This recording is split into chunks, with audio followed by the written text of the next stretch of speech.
जी हाँ नाज़रीन, drama serial शेर की नेक्स्ट आने वाली एपिसोड में आप देखेंगे कि इधर नसीम की शादी की तैयारियां और उधर शेर की शादी की तैयारियां तो बहुत ज़ोरों शोर से हो रही होंगी।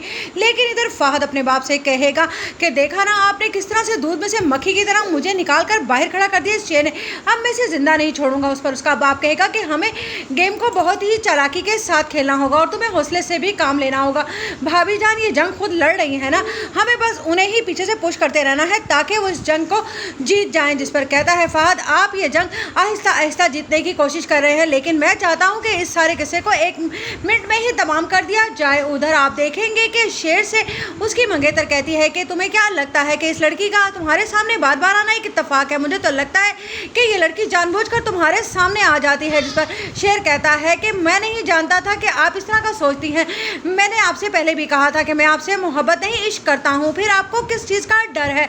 और ये लड़की सिर्फ और सिर्फ फहद की सताई हुई है और इसीलिए मैं इसकी हेल्प करता हूँ, मैं नहीं चाहता कि मेरे खानदान का कोई धब्बा लग जाए। जिस पर कहती है कि क्या आप ही की जिम्मेदारी है, आप अपने बड़ों को क्यों नहीं कहते हैं कि वो फहद को समझाएं। उधर आप देखेंगे कि अपनी बेटी की शादी करने के बाद उसका बाप कहता है कि फजर से तुम इस बात की उम्मीद मत रखना कि कभी भी तुम्हारी शादी हुई तो तुम्हारे सर पर हाथ रखकर मैं तुम्हें रुखसत करूंगा।